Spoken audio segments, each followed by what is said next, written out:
Before we dive into composition, make sure you're comfortable with the definition of a function. If concepts like domain, codomain, or how inputs map to outputs are still unclear, we recommend watching our video on the definition of functions first. Without further ado, let's begin. When you hear composition, you probably think about formulas and replacing expressions inside expressions. But let's take it slow by looking at sets and arrows first. Mathematicians love those. The first step is to realize that composition is a binary operation. It takes two functions and creates a new one. If it's the first time you hear the term binary operation, don't be afraid, you've worked with them for years. For instance, addition is a binary operation. It takes two numbers and produces a third number. Now, how does composition create a new function from two others? Let's say we have a function from A to B and one from B to C. Given they're the same, we could use a single set B in our representation. If we just follow the arrows, we can find a way to connect any element in A to a single element in C. Doesn't this look familiar? Well, it should. It's the definition of a function from A to C. This is the way we create a new function from two other ones. We follow the path defined by following the arrows one after the other. It's pretty simple, but that doesn't mean we don't have to be careful. For instance, you can probably tell that we can't just compose any functions. The codomain of the first function must match the domain of the next one. Notice that there's no problem with having elements in the middle set that we skip. The composition is well defined. We know how to connect every element in the domain. Just because we can compose G with F, the opposite, F composed with G, is not necessarily possible. We can clearly see that the codomain of G doesn't match the domain of F as would be required. Even under much more optimal conditions, like when the domain and codomain are identical, the compositions may not agree. We can see that while we can compose either way, the resulting functions are different. Contrast this with addition of real numbers, where a plus b equals b plus a for any two numbers we pick. We say that composition is not a commutative operation.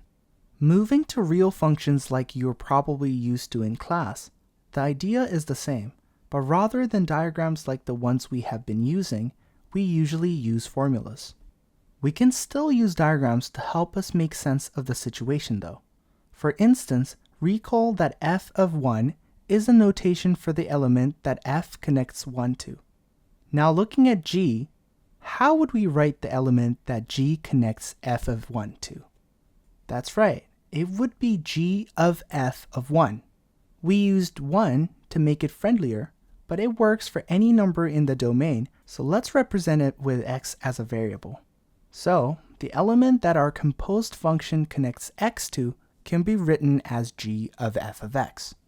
On the other hand, thinking of our composition as just a function from A to C, the notation would be G composed with f of x, which gives the definition for how to find the image of x as displayed on the screen. Understanding what this is saying is very important. The left side of the equality is purely notation, the way we write down what the function known as G composed with f connects x to. The right side tells you how this is actually achieved, the computation to be performed to actually find this element. It also explains why you often hear about inner and outer functions when talking about composition. Here, a quick word on notation.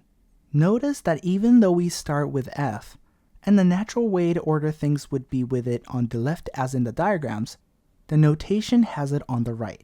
This happens because by convention, we put the inputs of operations and functions to the right.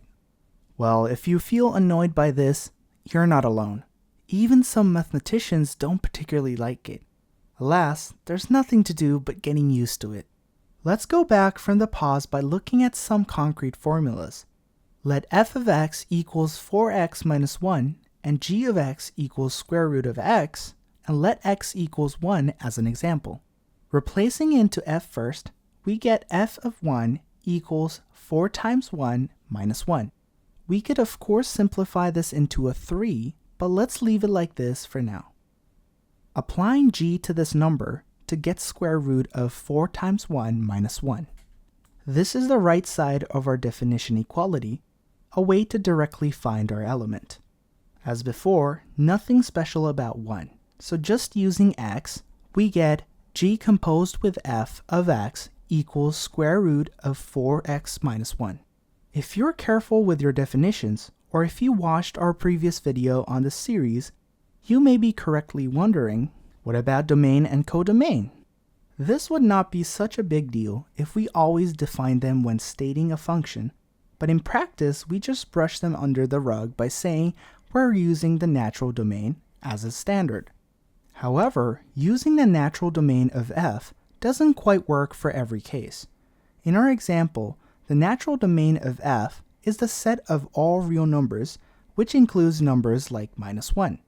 Using f on this value, we get minus 5, which is not an element of the natural domain of g, and so the two functions wouldn't be able to be composed. In practice, this just means that we need to do some work to find the natural domain for the composition.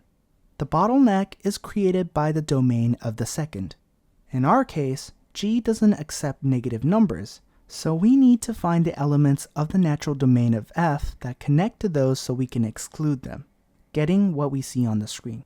As usual, for the codomain, we can just use the set of real numbers as a default, or do some algebra to find the range and use it. Well, this is about it for the basics of composition. With this in hand, we're almost ready to tackle a topic that arises naturally from it: inverses. Here, we just need to introduce a very special family of functions that we will need to make sense of inverses. Consider the function from a set A to itself that connects a given element to itself. We call this the identity function of A.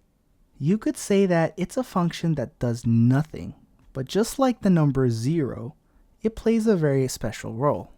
In the case of 0, what's one of the things that makes it special with respect to addition? The answer is that for any real number a plus 0 equals a. In math circles, we say that 0 is the identity element for addition. In the same way, for any function f from a to b, we can compose it with the identity of b. And since the second connection takes us to the same element, the composition is just f again. In other words, we have that identity b composed with f equals f. Algebraically, identity b composed with f of x equals identity b of f of x equals f of x. This works too if we compose with the identity on the other side of the function. If we use the identity of the domain A to compose with f, we get f composed with identity A equals f.